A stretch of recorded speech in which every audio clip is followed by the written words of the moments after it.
Friends, हम electrostatics खत्म कर चुके हैं। इलेक्ट्रोस्टैटिक्स में आपने पढ़ा है charge at rest.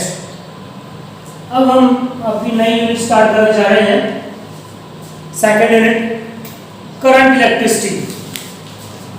Current electricity जिसमें हम पढ़ेंगे चार्ज इन मोशन। जब चार्ज मोशन में होगा तो उससे क्या होगा, करंट बनेगा, रेजिस्टेंस होगी, वो सब चीजें हम धीरे धीरे यहाँ पर स्टडी करेंगे। तो इसको हम डिवाइड कर लेते हैं पार्ट्स में। उसका फर्स्ट पार्ट हम स्टडी करेंगे, इसमें हम पढ़ेंगे इलेक्ट्रिक करंट एंड रेजिस्टेंस। आप पढ़ के आए हो पीछे 10th क्लास में आपने पढ़े हुए हैं, ओम्स लॉ इसमें आएगा इम्पोर्टेंट, ठीक है, तो वो हम इसमें जानेंगे। करंट इलेक्ट्रिसिटी की बात करते हैं। सबसे पहले what is current electricity? Current electricity, तो current electricity is the branch of physics in which we study about the charge in motion. ठीक है, क्या पढ़ते हैं? क्या है? Branch of physics in which we study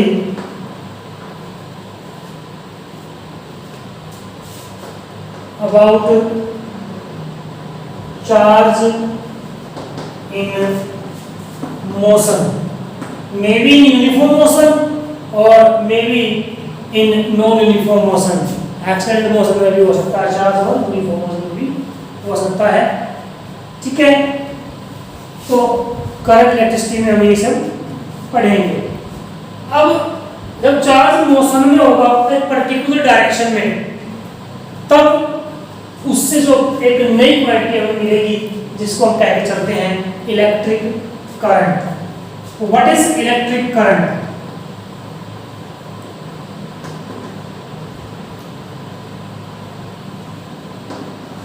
electric current क्या है? देखिए, एक्चुअली में इलेक्ट्रिक करंट की हम बात करें तो it is the rate of flow of charge है। क्या है? Rate of flow of charge. कितने टाइम में किसी क्रॉस सेक्शन से कितना चार्ज फ्लो कर रहा है, that is the electric current. क्या कहेंगे? It is the rate of flow of electric charge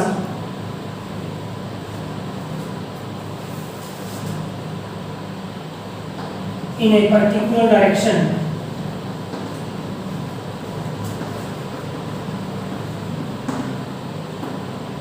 इसको डिनोट करते हैं हम I से डिनोट करके चलेंगे, that is I equal to Q by T for uniform motion.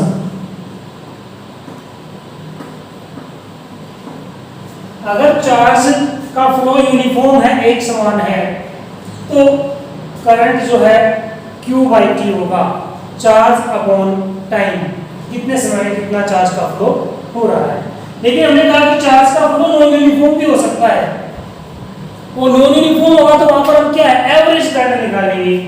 तो हम यहाँ पर I also equal to ऐसे चलते हैं delta Q by delta T लिखती से या dQ by dt, delta Q by delta T। ठीक है, for non uniform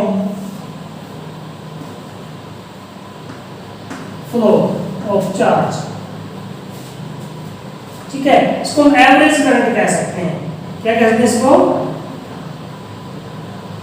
average current. जब यूनिफॉर्म फ्लो है चार्ज का तो कुछ नहीं है Q by T, और अगर नॉन यूनिफॉर्म फ्लो है तो delta Q by delta T। अगर किसी पर्टिकुलर इंस्टेंट ऑफ टाइम का करंट निकाला, उसको इंस्टेंटेनियस करंट आप कह सकते हो। इंस्टेंटेनियस करंट, जैसे आपने इंस्टेंटेनियस स्पीड, इंस्टेंटेनियस वेलोसिटी आप निकालते हो, ऐसे इंस्टेंटेनियस करंट। तो लिमिटिंग वैल्यू हो जाएगी, पूछना जिसमें I equal to d by d t. ठीक है, तो अगर charge is the function of time, time के साथ चेंज हो रहा है, तो वो या वैल्यू यहाँ पर पुट करके उसका डेरिवेटिव निकाल के किसी भी टाइम पर हम करंट की वैल्यू बता सकते हैं, किस टाइम पर कितना होता है। मान लो किसी कंडक्टर के अंदर करंट आपको ऐसे दिया गया है क्यू, सॉरी चार्ज किस प्रकार दिया गया है 2t² plus 3t minus 1 time का फंक्शन है। तो आपको पूछ दिया जाए कि 2 सेकंड पर, after 2 second what is the value of current in the conductor, तो कैसे निकालोगे? यहाँ I इक्वल टू आप dq बाई dt करोगे, इंस्टेंटेनियस पूछा गया 2 सेकंड पर, तो q की वैल्यू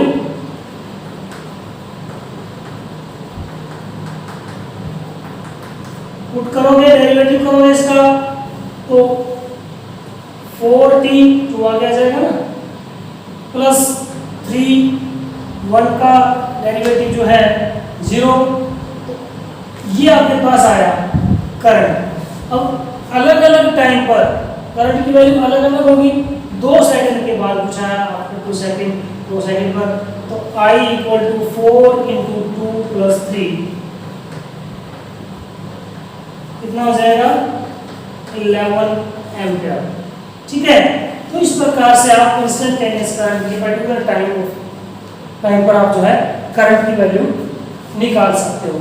ठीक है, तो करंट इलेक्ट्रिसिटी आपने पढ़ी, study of charge in motion है। इलेक्ट्रिक करंट आपने पढ़ा, rate of flow of charge है, कितने समय में कितना चार्ज फ्लो कर रहा है पर्टिकुलर डायरेक्शन में, इससे करंट बनेगा। तो फॉर्मूला इसका जो होगा Q by T, uniform flow है तो, नॉन यूनिफॉर्म फ्लो है तो एवरेज करंट हम निकाल लेंगे, delta Q by delta T, यानी टोटल चार्ज और टोटल टाइम करके इंस्टेंटेनियस करंट है तो dq बाई dt करके हम निकाल सकते हैं। ठीक है, अब हम बात करते हैं करंट के बारे में, चलते हैं अभी कि करंट की यूनिट क्या होगी, SI यूनिट।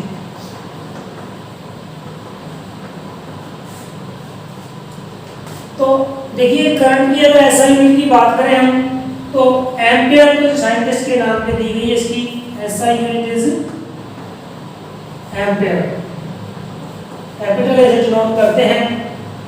और अगर फॉर्मूला से आप लेके चलते हो तो Q इक्वल टू की यूनिट है SI यूनिट C यानी कूलम और T यानी S यानी सेकंड, तो कूलम पर सेकंड, एम्पियर जिसको हम लेके चलते हैं। तो it is the electric current and it's SI unit. Dimensional formula अगर हम करंट का कहें तो एम्पियर एक फंडामेंटल क्वांटिटी है, करंट तो A, उसका डायमेंशनल फॉर्मूला A से ही लिखा जाएगा, तो ये खुद एक फंडामेंटल क्वांटिटी है। अब बात करते हैं कि ये क्वांटिटी स्केलर है कि वेक्टर है, कैसी क्वांटिटी है ये। तो देखिए सबसे पहले हम इसकी क्वांटिटी की बात करें तो इसमें हम डायरेक्शन की बात कर लेते हैं। करंट की डायरेक्शन ऑफ करंट, देखिए करंट की डायरेक्शन की हम बात करें तो कन्वेंशनली जो डायरेक्शन ऑफ करंट ली गई वो सेम ली गई as that of the flow of positive charge. Starting में सिर्फ यही था कि चार्ज करंट जब पॉजिटिव चार्ज के कारण करंट होता है तो उससे ही उसकी डायरेक्शन निकाली गई थी, जिस तरफ करंट जो चार्ज पॉजिटिव चार्ज जाएगा वही करंट की डायरेक्शन होगी। तो conventionally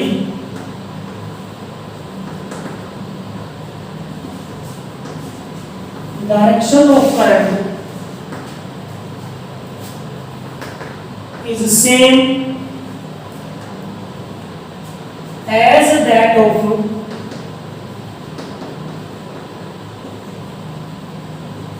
positive charge, as that of flow लिख सकते हो आप,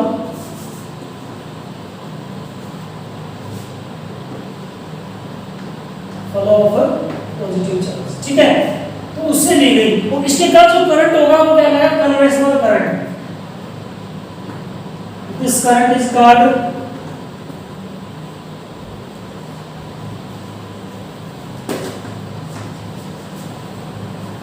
conventional current। लेकिन बाद में पता चला कि जो है नेगेटिव चार्ज भी होता है, इलेक्ट्रॉन्स भी हैं, तो उनके कारण भी, उनके फ्लो से जब वो चार्ज फ्लो करेगा तो उनके कारण भी करंट होगा। अब ये निश्चित है किसी इलेक्ट्रिक फील्ड में अगर पॉजिटिव चार्ज इस साइड में जा रहा है तो नेगेटिव उस साइड पॉजिटिव में जाएगा, सीधी सी बात है, ठीक है। तो नेगेटिव चार्ज के कारण भी करंट होगा। इसका मतलब करंट की अगर डायरेक्शन पॉजिटिव चार्ज के सेम है तो नेगेटिव चार्ज से अपोजिट होगी, ठीक है। Also direction of current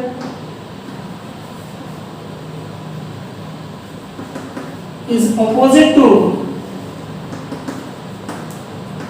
the flow of electrons,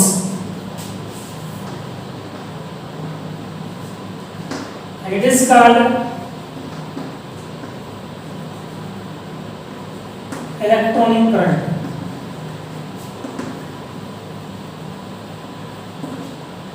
ठीक है, अगर किसी कंडक्टर में दोनों चार्ज फ्लो कर रहे हैं, पॉजिटिव और नेगेटिव दोनों के कारण करंट है, तो दोनों का सम जो है टोटल करंट होगा, ठीक है। तो ये डायरेक्शन ऑफ करंट हुई। अब हम बात करते हैं नेचर, करंट का नेचर कैसा है, कैसी क्वांटिटी है ये। देखिए अभी आपने जाना कि करंट के अंदर डायरेक्शन है, मैग्नीट्यूड भी है, डायरेक्शन भी है, तो इसका मतलब ये है कि कैसी क्वांटिटी होगी। आप सोच रहे हो कि एक वेक्टर क्वांटिटी होनी चाहिए, मैग्नीट्यूड डायरेक्शन इसमें हो तो क्या कहलाती है, वेक्टर क्वांटिटी।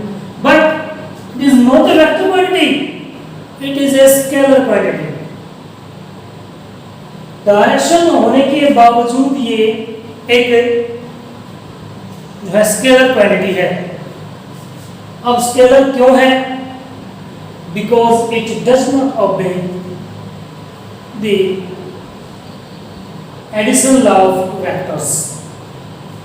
वेक्टर का जो लॉ ऑफ एडिशन है उसको ओबे नहीं करती। जिस प्रकार वेक्टर को जोड़ा जाता है, दो वेक्टर अगर किसी एक डायरेक्शन में है या अलग अलग डायरेक्शन में एक जगह पे काम कर रहे हैं पॉइंट पे, तो आप रिजल्टेंट से निकालते तो उसके भी वेक्टर का फॉर्मूला है, रूल आपके पास, a² + b² + 2ab cos theta under the root. तो इस फॉर्मूला से जो है निकाला जाता है, यानी एंगल पे डिपेंड कर रहा है, दो वेक्टर के बीच में जो एंगल बनेगा उस पर उनका रिजल्टेंट डिपेंड करेगा। लेकिन करंट में ऐसा नहीं है।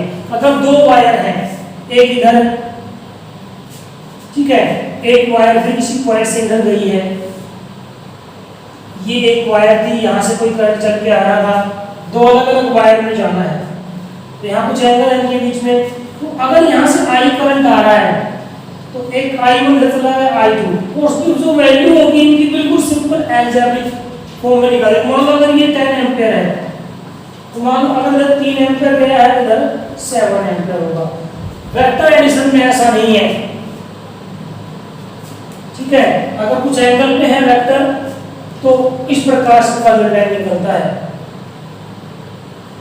एडिशन के लिए अलग से रूल है, लेकिन ये सिंपल अलजेब्रिक जो है सम को फॉलो करता है करंट, वेक्टर एडिशन को फॉलो नहीं करता है, इसलिए ये एक स्केलर क्वांटिटी है, वेक्टर क्वांटिटी नहीं है। तो हम क्या कहेंगे,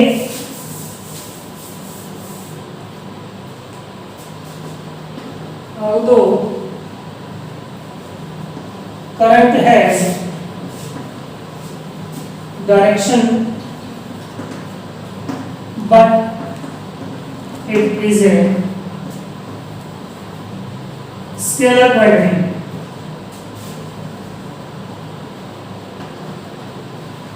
फिर भी ये एक स्केलर क्वांटिटी है। क्यों है, बिकॉज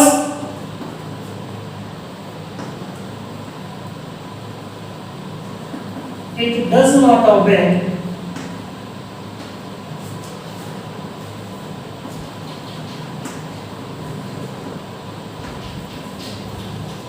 इसको भी नहीं करती addition law. of vectors, simply as the vectors addition law, वो ओबे नहीं करती हैं, does not depend on the angles, that is why it is a scalar quantity, इसलिए ये एक स्केलर क्वांटिटी है। ठीक है, तो करंट हमने पढ़ा क्या है, करंट में की डायरेक्शन बताई, और डायरेक्शन होने के बावजूद ये एक स्केलर क्वांटिटी है, ये हमने जाना। अब हम आगे पढ़ने जा रहे हैं current carriers.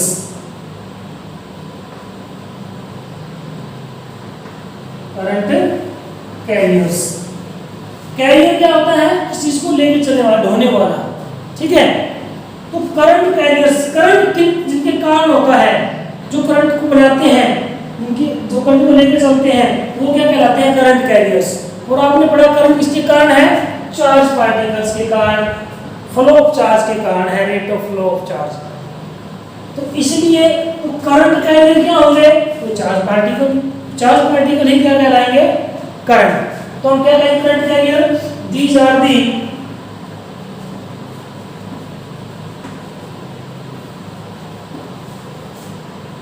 charge particles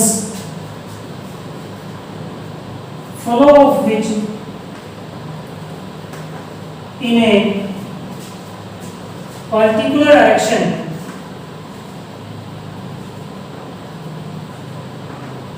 constitute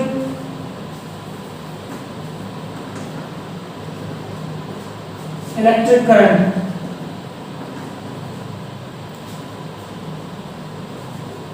are called current carriers।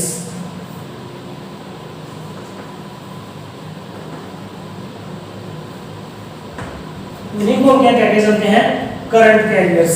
अब करंट कैरियर जो है अलग अलग सब्सटेंस में अलग अलग हो सकते हैं। कैसे, इन सॉलिड कंडक्टर्स, जैसे कि हमारे मेटल्स हैं, उनमें क्या है, फ्री इलेक्ट्रॉन्स और करंट कैरियर्स। ठीक है, इन लिक्विड्स, अगर लिक्विड कंडक्टर है, लिक्विड्स है, तो उनके अंदर positive and negative ions are current carriers।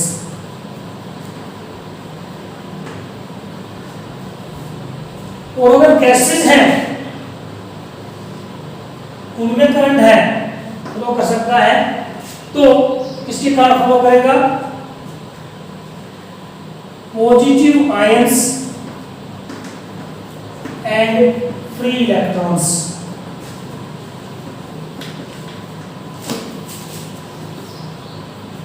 are current carriers। ठीक है, तो लिक्विड्स में दोनों आयन होंगे, फ्री इलेक्ट्रॉन नहीं होंगे, पॉजिटिव और नेगेटिव आयन बनेंगे। जैसे कॉपर सल्फेट का हो गया, NaCl हो गया, तो सोडियम और जो है क्लोरीन के जो है बन जाते हैं आयंस। एयर में आयन, पॉजिटिव तो आयन होंगे और फ्री इलेक्ट्रॉन्स होंगे, करंट कैरियर होने का होगा। और सॉलिड कंडक्टर्स की हम बात कर रहे हैं, तो फ्री इलेक्ट्रॉन्स होंगे, करंट कैरियर के कारण करंट होगा। हम इसमें ज़्यादातर जो है सॉलिड कंडक्टर्स के बारे में ही पढ़ेंगे। वैसे जो है सेमी कंडक्टर्स भी होते हैं, तो पूरी तरीके से कंडक्टर नहीं है, बिहेवियर उनका दोनों के बीच में है, इंसुलेटर और कंडक्टर के, तो उनमें करंट कैरियर जो है electrons, free electrons plus holes होते हैं, होल्स भी होते हैं। ठीक है, तो सेमी कंडक्टर भी हैं, वो हम डिटेल में आगे पढ़ेंगे 9th यूनिट में। अब हम बात कर रहे हैं, हमने बता दिया करंट कैरियर्स के बारे में। अब हम बात करने जा रहे हैं थर्मल वेलोसिटी। थोड़ा समझने का टॉपिक है, ध्यान से समझिएगा। देखिए, हम सॉलिड कंडक्टर्स की बात कर रहे हैं, मेटल्स की बात कर रहे हैं, उनमें क्या होते हैं, फ्री इलेक्ट्रॉन्स। और जब एक इलेक्ट्रिक फील्ड अप्लाई किया जाता है कंडक्टर में, तब फिर इलेक्ट्रॉन एक पर्टिकुलर डायरेक्शन में फ्लो करते हैं, जिसके कारण बनता है करंट। लेकिन जब तक इलेक्ट्रिक फील्ड अप्लाई नहीं किया जा रहा, तब तक क्या है, वो फिर इलेक्ट्रॉन क्या करते हैं, किस प्रकार होते हैं। तो एक कंडक्टर के अंदर, एक मेटल के अंदर जब तक इलेक्ट्रिक फील्ड अप्लाई नहीं किया जा रहा होता, तब भी वो इलेक्ट्रॉन मूव कर रहे होते हैं, रैंडमली मूव कर रहे होते हैं, कोई पर्टिकुलर डायरेक्शन में। तो इसलिए करंट नहीं होता है। अब रैंडमली वो मूव कर रहे हैं, अब वो मूव क्यों कर रहे हैं, मूव कर रहे हैं तो उसके पास एनर्जी, वो एनर्जी कहां से आई, and that energy is obtained from the temperature, heat. इसलिए उनके पास उनकी जो एनर्जी है, वो थर्मल एनर्जी है, उसके कारण पे जो मोशन हो रहा है, जो वेलोसिटी है, वो उनकी वेलोसिटी क्या कहलाती है, थर्मल वेलोसिटी। ठीक है, तो हम क्या कहेंगे, मस्ती डेफिनेशन दूं पहले। It is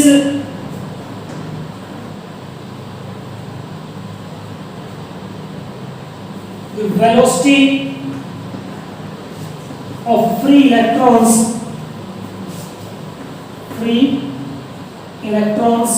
in a conductor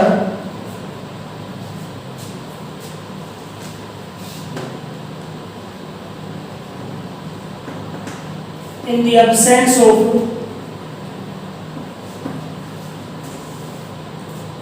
electric field. It is due to temperature.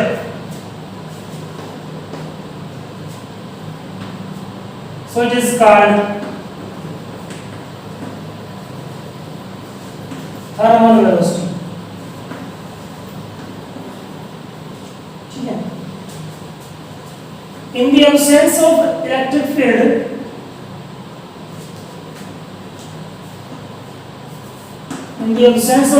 field, free electrons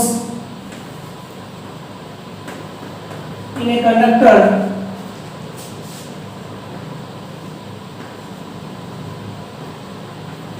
move randomly as following. थोड़ा सा हम दिखा देते हैं कि मान लो ये कोई कंडक्टर है,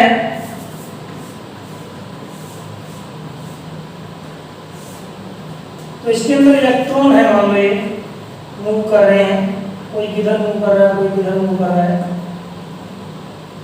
रैंडम मोशन है उनका।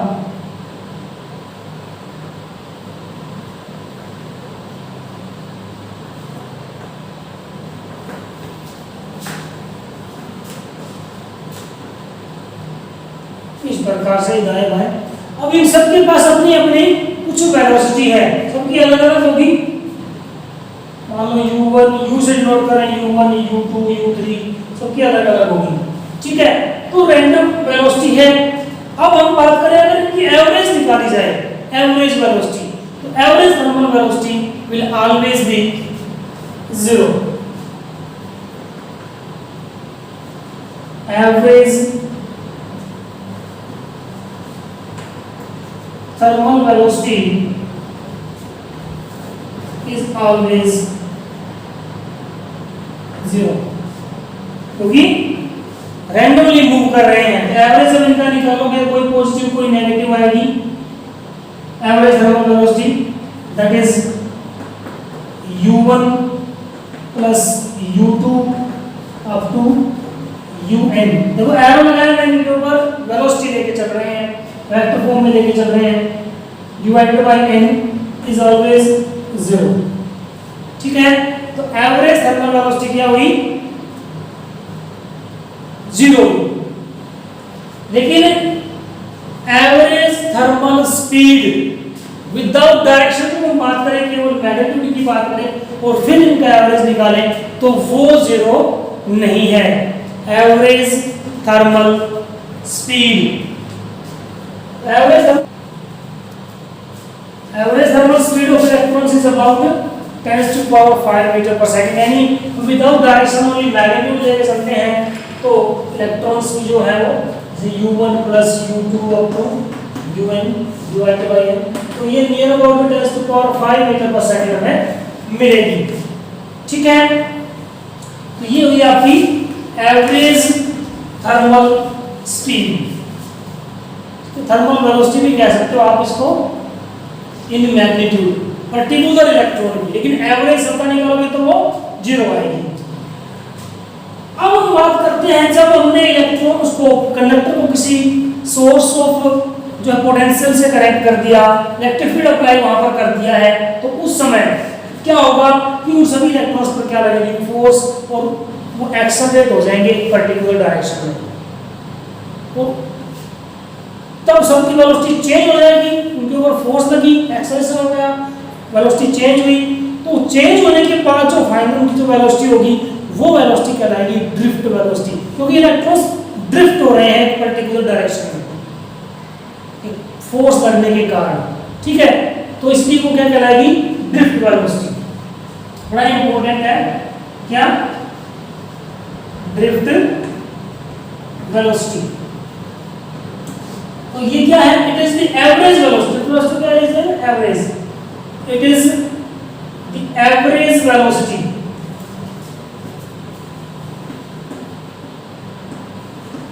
of free electrons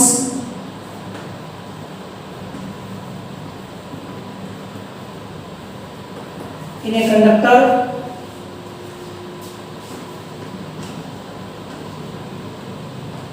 in the presence of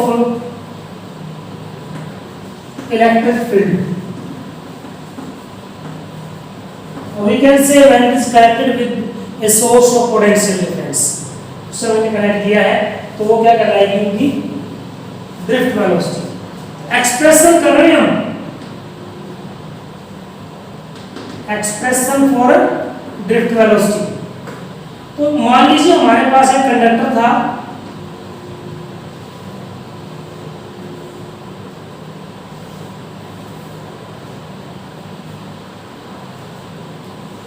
एक सेल ऑफ पोटेंशियल डिफरेंस से हमने इसको कनेक्ट कर दिया, ये की हो गई, ठीक है। इसका पोटेंशियल डिफरेंस मान लो V है, और ये E इलेक्ट्रिक फील्ड अप्लाई कर रहा है कंडक्टर के अक्रॉस। तो इसके कारण इसमें करंट फ्लो करेगा, मान लो I। देखिए पॉजिटिव तो मेरा लेना है, तो यहाँ जो फ्री इलेक्ट्रॉन होंगे वो क्या होंगे, इधर मूव करेंगे। हम एक ही दिखा रहे हैं यहाँ पर, सभी इस तरफ ड्रिफ्ट होंगे, तो उनकी जो एवरेज वेलोसिटी होगी वो क्या होगी, ड्रिफ्ट वेलोसिटी। मान लो कंडक्टर की लेंथ है L, वो इसका एरिया ऑफ क्रॉस सेक्शन है A, ठीक है।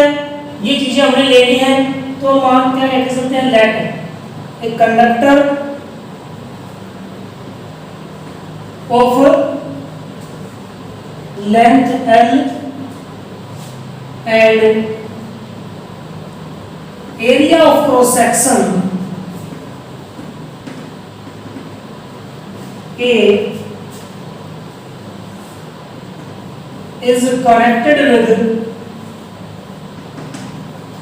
a cell of potential difference V. Let P be the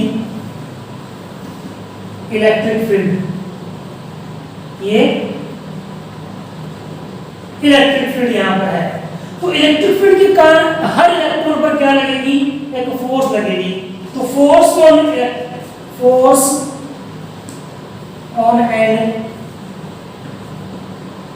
electron कितनी होगी, F इक्वल टू क्या होती है, Q इंटू ई, चार्ज इंटू इलेक्ट्रिक फील्ड, ठीक है। अब चार्ज कितना है, -e इलेक्ट्रॉन का, वेक्टर फॉर्म में लेके चल रहे हैं, इसलिए नेगेटिव साइन हम साथ में लेके चल रहे हैं। अब ये फोर्स लगी किसी एक इलेक्ट्रॉन की बात करें, उसके ऊपर ये फोर्स लगी, तो उस फोर्स के कारण उसमें क्या होगा, एक्सेलरेशन। सो एक्सेलरेशन कितना एक्सेलरेशन होगा इलेक्ट्रॉन में, A equal to F by m।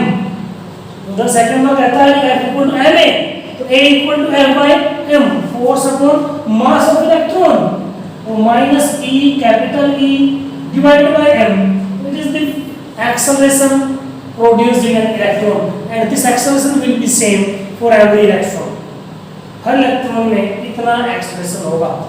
अब इस एक्सेलरेशन के कारण क्या होगा, इलेक्ट्रॉन्स की वेलोसिटी चेंज होगी और चेंज होने के बाद जो उनकी नई वेलोसिटी होगी v1 v2 v3 जो होती है, पहले के पास क्या है थर्मल वेलोसिटी को u1 u2 u3 से लिख के चल रहे हैं इनिशियल वेलोसिटीज। तो अब हम इतना निकाल के कहते हैं this acceleration is same for every electron, every electron और इसी के लिए सेम है। तो उसकी हम किसी एक इलेक्ट्रॉन की बात करते हैं और उसकी वेलोसिटी निकालते हैं तो कितनी होगी, so velocity of first electron due to electric field कितनी होगी, v1 कह रहा हूं फर्स्ट लेके चलते हैं v1। देखिए फाइनल वेलोसिटी कैसे निकालते हैं हम, u1 initial velocity plus at acceleration into time, तो t1 लेंगे हम पहले इलेक्ट्रॉन के लिए बात कर रहे हैं, ठीक है। अब यहां पर t1 क्या है, देखिए जब इलेक्ट्रॉन के ऊपर फोर्स लगी, फोर्स लगने के कारण इलेक्ट्रॉन ने मूव करना स्टार्ट किया, ठीक है। तो ये यहां से यहां तक आने का आते वक्त क्या है, बीच में दूसरे इलेक्ट्रॉन्स या आयंस होंगे इसके अंदर, उनसे टकराता हुआ चलेगा, ठीक है। तो उसका पहली पोजीशन से लास्ट पोजीशन तक उसका टाइम उसको जो लगता है वो क्या कहलाता है, उसका टाइम। तो t1 is the time, t1 is the time that has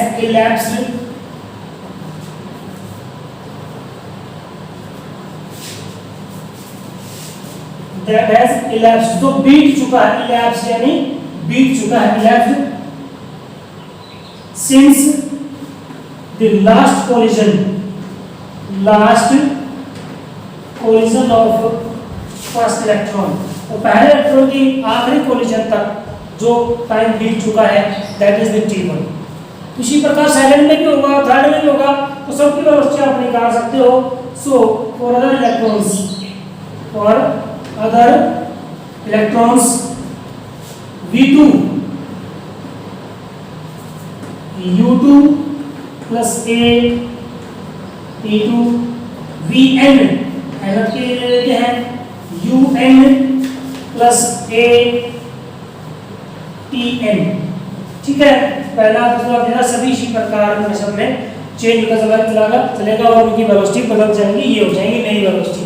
अब हमें निकालनी क्या है, ड्रिफ्ट वेलोसिटी। तो ड्रिफ्ट वेलोसिटी हमने क्या बताई, average velocity of the electrons. तो इलेक्ट्रॉन्स की जो वेलोसिटी है चूंकि इनका एवरेज निकालो, आपके पास क्या आ जाएगी, ड्रिफ्ट वेलोसिटी। तो ड्रिफ्ट वेलोसिटी क्या होगी, so vd drift velocity is equal to average, average यानी v1 देखिए वेक्टर फॉर्म में लिखना आपको, v2 up to vn divide by n, सबकी वैल्यू पुट करेंगे तो सब में देखो u1 u2 u3 u1 तक है, तो हम इनको अलग से लिख देते हैं u1 u2 up to un, इनके डिवाइड में n अलग से कर देते हैं। टर्म कौन सी बची, at1 at2 atn, सब में a कॉमन है, t1 plus t2 up to tn divided by n, ठीक है। दिस इज जीरो, क्यों, एवरेज थर्मल वेलोसिटी बता चुके हैं हम आपको, एवरेज थर्मल वेलोसिटी जो कि जीरो होगी। तो टर्म हमारी क्या बचेगी, vd drift velocity is equal to a and tau, tau ले लिया हमने किसके, t1 plus t2 upon tn, time average time जिसको हम रिलैक्सेशन टाइम बोलेंगे, एवरेज रिलैक्सेशन टाइम, ये इनका रिलैक्सेशन टाइम है सभी इलेक्ट्रॉन्स का, पहले इलेक्ट्रॉन की लास्ट पोजीशन तक का दूसरे का सबको हम जो है ऐड करके एवरेज निकालने का, तो it is called the relaxation time, average relaxation time. और एक ही बता देते हैं यहां पर, where tau is equal to T1 plus T2 up to Tn divide by n is called average relaxation time.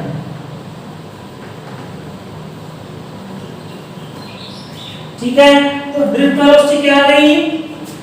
क्या आ गई ड्रिफ्ट वेलोसिटी? फॉर्मूला आ गया आपके पास, देखिए Vd a की वैल्यू है कितनी है? a की value minus e capital E divide by m और ये tau, it is the drift velocity. ठीक है, इलेक्ट्रॉन्स की ड्रिफ्ट वेलोसिटी। खाली मैग्नीट्यूड में लिखना है तो आप ऐसा लिख सकते हो in magnitude Vd is equal to E capital E तो अपॉन m, नेगेटिव साइन हम हटा देंगे। और जो ड्रिफ्ट वेलोसिटी है इलेक्ट्रॉन्स की, it is approximately 10 to power -4 to 10 to power -5 meter per second रहती है। ठीक है, average velocity of the electrons in the presence of electric field, इसको ड्रिफ्ट वेलोसिटी कहते चल रहे हैं। ठीक है, तो ये थी ड्रिफ्ट वेलोसिटी। आगे हमें और पढ़ना है कि इसका रिलेशन जो है करंट के साथ इस प्रकार है ड्रिफ्ट वेलोसिटी का। तो देखिए ध्यान से, हम पढ़ रहे हैं next relation of drift velocity and electric current. देखिए अभी जो हमने फिगर बनाया था वैसा ही बना के चलेंगे बिल्कुल। ये कंडक्टर हमारे पास है,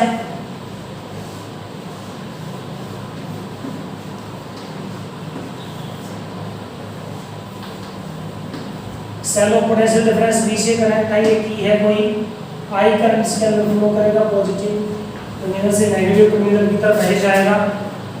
यहाँ इलेक्ट्रॉन जो है ड्रिफ्ट वेलोसिटी से मूव करेंगे पॉजिटिव टर्मिनल की तरफ, नेगेटिव चार्ज इनके ऊपर है। कंडक्टर की लेंथ वही हम L लेके चल रहे हैं और area of cross section A, और यहाँ पर मान लो इलेक्ट्रिक फील्ड है E।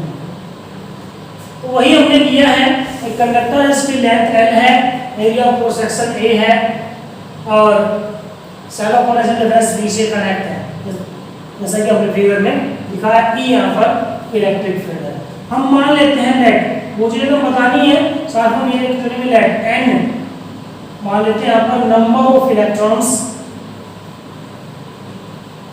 Per unit volume. किसी कंडक्टर के अंदर जो भी यहाँ अलग अलग होगी ये value and number of electrons per unit volume हमारे पास है। तो टोटल नंबर ऑफ इलेक्ट्रॉन्स अगर आप निकालोगे तो यहाँ पर total number of electrons in conductor कितना होगा? n यूनिट वॉल्यूम में नंबर ऑफ इलेक्ट्रॉन है, टोटल वॉल्यूम से मल्टीप्लाई कर दो n into volume of the conductor a into n, area of cross section into length, cylinder की जो है वॉल्यूम आ जाएगी। अब टोटल चार्ज, टोटल जो फ्री चार्ज की हम बात कर रहे हैं, फ्री इलेक्ट्रॉन की संख्या निकालनी है। टोटल चार्ज इन कंडक्टर कितना होगा? एक इलेक्ट्रॉन के ऊपर चार्ज होता है minus e, n A l से मल्टीप्लाई कर देंगे तो minus e n A l, that is the total charge. आप इसको क्यू से डिनोट कर सकते हो चाहो तो। ठीक है, अब ये चार्ज क्या हो रहा है? फ्लो कर रहा है इधर। मान लो इस क्रॉस सेक्शन से इस क्रॉस सेक्शन तक आने में, यहाँ से ये एल डिस्टेंस कवर करने में चार्ज जो है टी टाइम लिया है। Time taken by charge to flow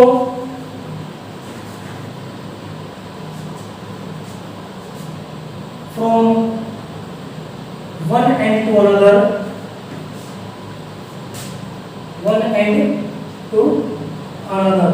to cover the distance L, to cross the conductor, आप ऐसे भी कह सकते हो। क्या होगा?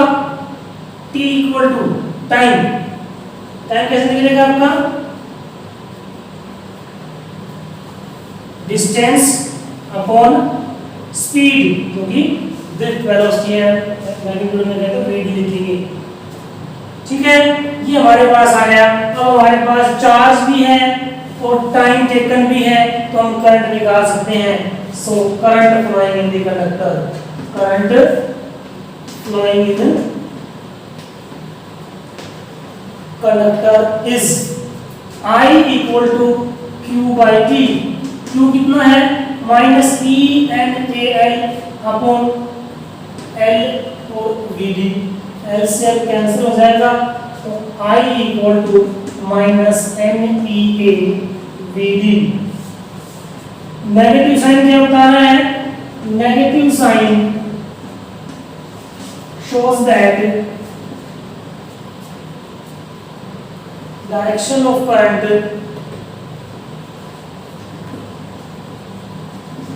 is opposite to that of electrons। Electric process जो है वैसा ही इलेक्ट्रिक फील्ड में निकाला पिछला फॉर्मूला, उसमें भी नेगेटिव साइन यही बता रहा था कि इलेक्ट्रिक फील्ड की जो डायरेक्शन है वो जो है ड्रिफ्ट वेलोसिटी से अपोजिट है। तो यहाँ पर भी यही है, मैग्नीट्यूड में लिखो तो आप n e A v d आप लिख सकते हो। जहाँ पर एन आपको पता होना चाहिए क्या है? Number of electrons per value volume, number density, e charge of electron, A area of cross section of the conductor, v d is the drift velocity of the electrons. ठीक है, तो ये ड्रिफ्ट वेलोसिटी हमने पढ़ी उसके relation current के साथ। तो आज की वीडियो में इतना ही पढ़ेंगे, बाकी आगे जो है हम नेक्स्ट वीडियो में पढ़ेंगे। Okay, thank you.